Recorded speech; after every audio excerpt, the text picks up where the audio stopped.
Bismillahirrahmanirrahim.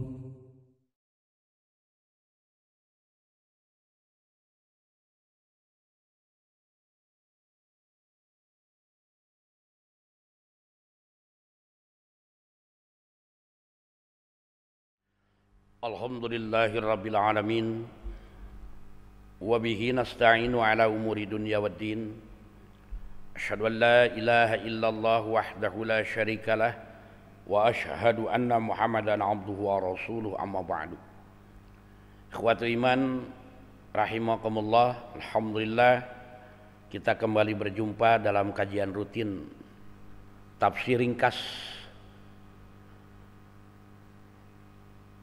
Pada pertemuan yang lalu telah diungkapkan bagaimana Allah mengajarkan kalimah ungkapan untuk menyatakan taubatnya dari kekeliruan yang telah beliau lakukan, yang kemudian Allah Subhanahu wa ta'ala menerima taubatnya dan mengampuninya. Maka kemudian pada ayat yang selanjutnya, yaitu ayat yang ke-38 dan ayat yang ke-39 nanti, Allah Subhanahu wa ta'ala berfirman, A'udzu billahi minasyaitonir rajim.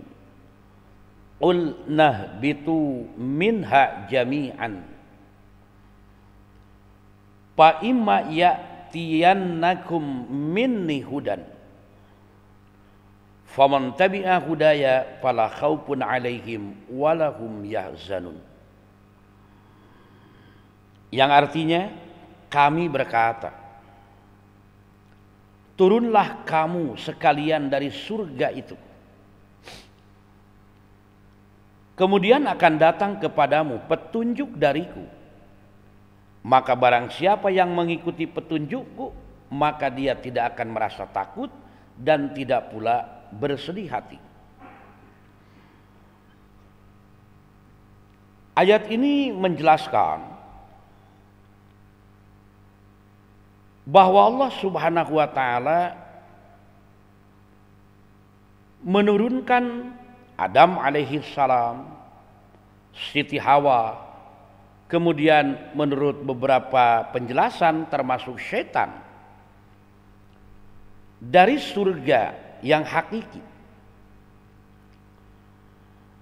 Ada yang menyatakan turun dari surga ke langit dunia. Ada juga yang mengatakan turun dari surga ke dunia. Yang tentu itu adalah merupakan satu hal yang tidak perlu untuk kita jadikan pertanyaan pokok. Kenapa? Karena itu adalah kekuasaan Allah Subhanahu wa ta'ala.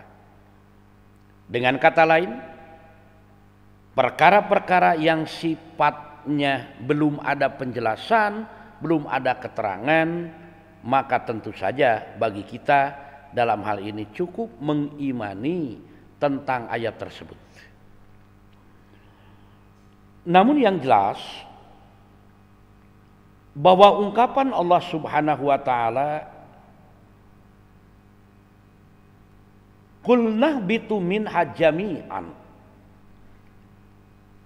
seperti yang diungkapkan oleh Imam Al-Maraghi dalam tafsirnya, bahwa maksud dari qul nahbitu minha jami'an, beliau menjelaskan hadzal amru libayanin anna tauran na'im warraha qadintaha,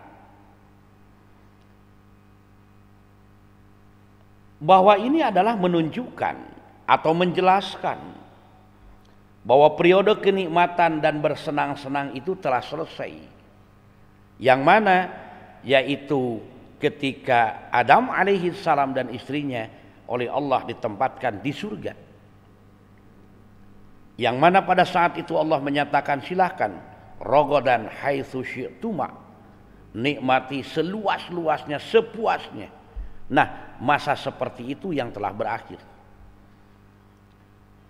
Maka sebagai bentuk akibat dari pelanggaran yang telah dijelaskan pada pertemuan yang lalu, Adam alaihi salam oleh Allah diturunkan ke bumi, yang mana di bumi ini waja'a taurul amali wa fihi tariqani, ini adalah merupakan periode beramal. Artinya manusia di bumi itu diperintahkan oleh Allah untuk beramal, yang mana nanti dari amalnya itu akan hanya ada dua pilihan, yaitu hudan wa iman, wa kufrun wa khusran, yakni petunjuk dan iman serta kufur dan kerugian. Tinggal mau memilih yang mana. Ketika di surga tidak ada tuntutan, dalam arti mau memilih jalan yang mana, mau kenikmatan yang akan diraihnya atau kejelekan. Kenapa? Karena di surga itu seluruhnya kenikmatan yang Allah berikan rogodan haitsu syi'tuma kepada Adam alaihi salam. Maka di dunia pun sebetulnya sama. Allah siapkan segala sesuatunya, Allah berikan fasilitasnya, tinggal bagaimana kita mengelolanya, yang nanti akibatnya dengan sebab amal kita mau jalan yang mana, mau hudan wa iman, mau petunjuk dan keimanan, atau mau kufrun wa khusran, kufur dan kerugian. Tentu kembali kepada diri kita masing-masing. Nah, oleh karena itu, ikhwatu iman yang dimuliakan oleh Allah Subhanahu wa taala, mengingat manusia itu yang diawali oleh Nabi Adam alaihissalam diturunkan ke bumi untuk beramal, maka tentu saja untuk mewujudkan amal tersebut, yang dari sebab amal itu manusia akan mendapatkan keuntungan, petunjuk dan keimanan, atau mendapat kerugian dengan kufur dan khusran tadi dinyatakan. Maka tentu saja Allah Subhanahu wa taala tidak begitu saja menurunkan Adam alaihissalam ke dunia beserta istrinya.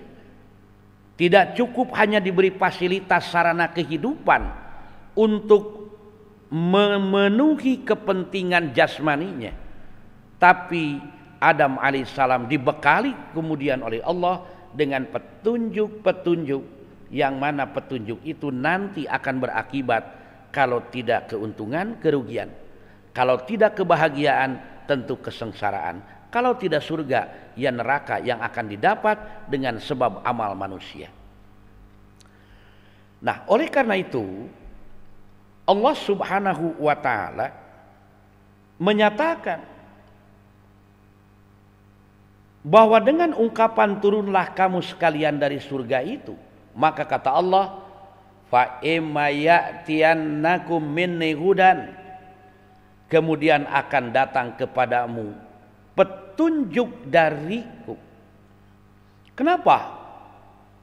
Di dalam hal ini Allah kemudian menyatakan dengan ungkapan kalian, ya'tiyannakum, bukan ditujukan kepada Nabi Adam alaihissalam dan istrinya berdua, tapi ditujukan kepada bentuk ungkapan yang menggambarkan banyak. Domirkum, kata ganti untuk orang banyak. Nah, ini menurut para mufassir bahwa kalian dalam ungkapan ayat ke-38 ini yang dimaksud nanti Adam dan keturunannya, yang mana dalam menjalani hidup dan kehidupannya nanti Allah akan menurunkan hudan, petunjuk, arahan, hidayah. Hidayah yang mana? Hidayah yang dijelaskan pada pertemuan atau pada penjelasan di awal surat Al-Baqarah, yaitu hidayatul ilmi, hidayah yang berkaitan dengan pengetahuan. Yang mana dengan ya'tiyannakum mini hudan, dengan petunjuk yang Allah turunkan secara keilmuan, panduan manusia, kata Allah, faman tabi'a hudaya fala khaufun 'alaihim wa lahum yahzanun. Barang siapa yang mengikuti hidayah yang aku berikan, maka dia tidak akan merasa bersedih hati dan tidak pula akan merasa takut, tidak akan merasa takut dan tidak akan bersedih hati. Kenapa? Karena Allah menurunkan hidayah itu merupakan hidayah yang memang diperlukan untuk manusia hidup di dunia. Jadi Allah menurunkan hidayahnya, petunjuknya itu adalah hidayah atau petunjuk yang diperlukan untuk manusia. Untuk apa? Untuk nanti manusia menjadikan hidayah itu sebagai pilihan. Apakah dia akan atau menginginkan hudan wa iman atau kufrun wa khusran? Apakah akan menjadikan sebagai petunjuk atau mengingkarinya? Tentu itu nanti kembali kepada pribadinya masing-masing. Kenapa? Sebab la ikraha fiddin, tidak ada paksaan dalam agama. Makanya Allah menurunkan hudannya itu yang diperlukan untuk manusia hidup. Bukan Allah menurunkan yang diinginkan manusia. Kenapa? Sebab keinginan manusia itu akan berubah-ubah. Keinginan manusia itu antara satu tempat dengan tempat yang lain akan berbeda-beda. Makanya Allah turunkan Al-Quran, yang mana Al-Quran itu rahmatan lil alamin, sehingga kapan dan di mana saja Al-Quran dijadikan hudan, jadi petunjuk oleh mereka, maka akan berakibat fala khaufun 'alaihim wa lahum yahzanun. Mereka tidak akan merasa takut dan mereka tidak akan bersedih hati. Kenapa? Karena dengan hudan minallah, dengan petunjuk dari Allah tersebut, manusia akan terbimbing ada dalam aturan yang benar, manusia akan dibimbing dalam ketentuan yang benar, yang itu akan mewujudkan kemaslahatan. Lalu kenapa? Kalau memang itu untuk kemaslahatan, banyak orang yang ternyata tidak menerima. Nah, inilah barangkali bukan karena Al-Quran itu, hudan itu tidak dapat menuntun manusia, tapi justru manusia yang jadi objek dari Al-Quran, yang diajak, diseru, diingatkan oleh Al-Quran, mereka merasa tidak cocok, bukan karena ketidakbenaran, tapi karena ketidaksukaan. Apa yang jadi persoalan? Karena mereka merasa terganggu hawa nafsunya.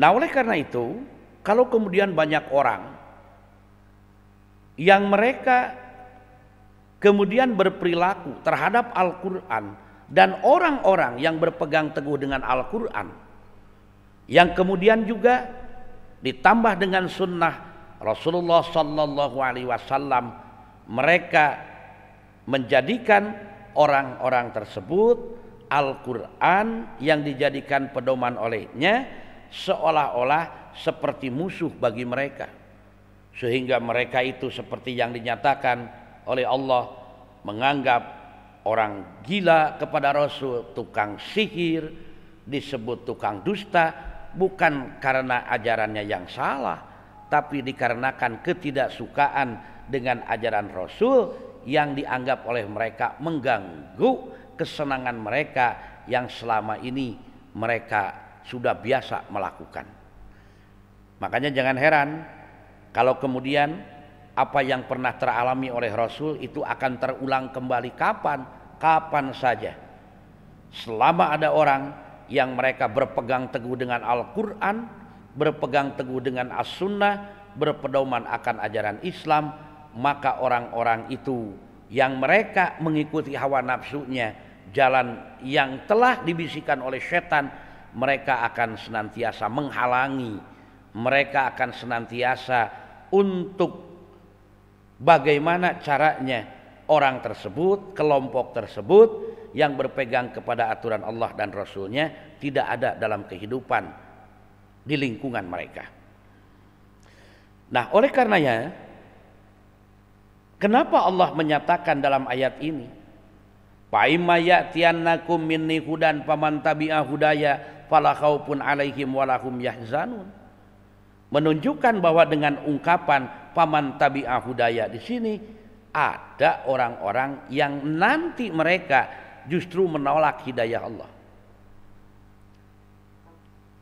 Justru ada orang-orang yang mereka dengan sengaja tidak menerima, bukan karena salahnya ajaran Allah, karena dianggap mengganggu kepentingan diri mereka, kepentingan kelompoknya yang hanya mengikuti hawa nafsunya.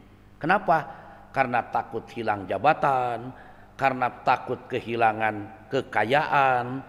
Itu yang paling pokok yang dirasakan oleh orang-orang yang mereka tidak suka dengan Quran dan Sunnah ditegakkan. Nah, para hadirin ikhwatu iman yang dimuliakan oleh Allah Subhanahu wa ta'ala, maka dengan ayat ini pula bagi kita tentu saja bahwa apa yang Allah janjikan, ya'tiyannakum minni hudan, kemudian akan datang kepadamu apa? Petunjuk dariku, yang mana dalam hal ini bagi kita Al-Quran, yang mana Al-Quran tengah mengatur sedemikian rupa, telah membimbing berbagai hal yang diperlukan dalam kehidupan manusia. Sehingga ketika kita menjadikan Al-Quran sebagai imam bagi kita, sebagai pedoman dalam kehidupan kita, maka kita yakin kita tidak akan pernah merasa kesulitan, tidak akan merasa bimbang, tidak akan putus asa, tapi sebaliknya senantiasa optimis, senantiasa akan merasa senang. Kenapa? Karena demikian yang Allah janjikan, paman tabi'a hudaya fala khaufun 'alaihim walahum yahzanun. Hanya tentu saja nanti orang menganggap bahwa kebahagiaan itu ukurannya apa? Ada orang yang mereka menganggap bahwa harta, jabatan itulah yang akan memberikan kebahagiaan. Belum tentu. Banyak orang yang punya jabatan dia tidak merasa tentram. Kenapa? Karena takut diambil orang. Banyak orang yang berlimpah harta dia tidak merasa tentram. Kenapa? Karena takut hilang. Yang jadi persoalan, ketakutan-ketakutan itu ada dan timbul dari diri mereka karena mereka tidak menggunakan patokan dan pedoman dengan Al-Quran. Dan orang-orang yang ada di sekelilingnya pun demikian. Mereka melihat jabatan yang dimiliki seseorang, mereka yang melihat kekayaan yang dimiliki oleh seseorang sebagai sesuatu yang dianggap sebagai ketidakadilan, sehingga timbul niat jahatnya. Pada kondisi yang demikian, setan yang masuk ke dalam pikiran, ke dalam hati mereka, sehingga direka oleh setan dengan kalimat-kalimat yang seolah-olah benar, padahal itu menjerumuskan bahwa jabatan itu sebetulnya harus kamu yang memilikinya, bahwa jabatan itu jika kamu yang memegang akan terjadi keberesan, harta itu jika kamu yang memegang akan bisa mewujudkan keadilan. Apa benar? Selama bukan Al-Quran dan Sunnah yang dijadikan patokan, tidak akan pernah terwujud hal itu. Oleh karenanya, kenapa pada masa Rasulullah Sallallahu Alaihi Wasallam kehidupan bermasyarakat, kehidupan beragama tentram? Karena semua menggunakan Al-Quran, patokannya jelas, keadilan diwujudkan, yang berkaitan dengan masalah kemasyarakatan terayomi. Sehingga Rasulullah pernah menyatakan, kalaulah anakku yang mencuri, maka aku yang akan memotong tangannya. Artinya jaminan Rasulullah. Yang tentu saja hal itu bukan tidak mungkin terjadi masa sekarang, akan tetapi sulit kita melihat hal itu terjadi. Kenapa? Sebab buktinya ketika kesalahan itu dilakukan oleh orang lain, apalagi yang kita tidak suka, maka kemudian seolah-olah telah melanggar.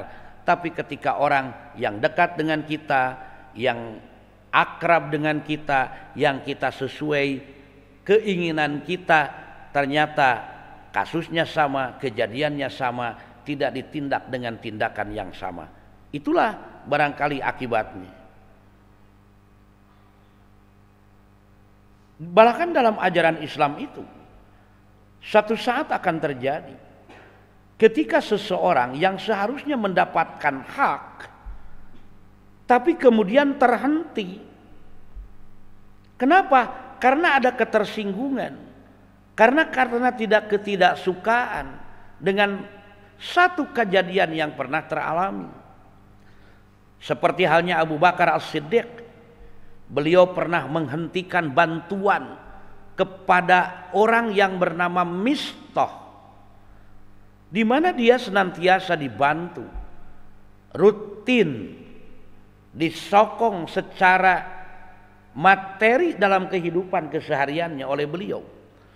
Namun dikarenakan Mistah termakan isu yang berkembang seputar kejadian ditujuhnya Siti Aisyah radhiyallahu anha berbuat zina, maka Abu Bakar kemudian menjadi tidak suka. Kenapa? Sebab Mistah ikut menyebarkan beritanya. Dan ternyata hal itu ditegur oleh Rasulullah, bahkan oleh Allah Subhanahu wa taala, sampai turun ayat yang menyatakan, janganlah karena ketidaksukaan engkau terhadap seseorang menghilangkan hak orang tersebut. Inilah ajaran Islam yang oleh Allah diturunkan, yang dinyatakan ya'tiyannakum minni hudan, yang akan aku datangkan kepadamu petunjuk dariku, kata Allah kepada Adam alaihi salam. Namun tentu saja ayat ini pun berlaku bagi kita, dalam arti kehidupan kita di dunia ini sudah disiapkan oleh Allah panduannya, apa? Al-Quran. Yang jadi persoalan, orang tidak merasa dipandu oleh Al-Quran karena ketidakpahaman. Kenapa tidak paham? Karena ketidakmauan membuka Al-Quran, dan kemudian tidak ada keyakinan yang penuh dengan Al-Quran, sehingga menganggap bahwa Al-Quran sebatas bacaan, sebatas rutinitas, bukan dikaji dan diteliti isinya. Ketika kalau kita mengkaji isi dari Al-Quran, sungguh begitu hebat ajaran Islam, begitu luas ajaran Islam, begitu luas ajaran Islam ketika diterapkan dalam kehidupan yang nyata di keseharian kita. Maka dari itu wajar kalau kemudian tadi dinyatakan Allah membuat satu pernyataan, paman tabi'a hudaya fala khaufun 'alaihim wa lahum yahzanun. Itu jaminan dari Allah bahwa ketika kita mengikuti Al-Quran sebagai petunjuk dari Allah, maka kesedihan dan rasa takut itu tidak akan pernah hinggap dalam diri kita masing-masing. Kenapa? Karena Al-Quran sudah menyiapkan jalan keluarnya. Namun sebaliknya, kata Allah dalam ayat yang ke-39, walladzina kafaru wa kazzabu biayatina ulaika ashabun nar hum fiha khalidun. Dan adapun orang-orang kufur, maksudnya kemana?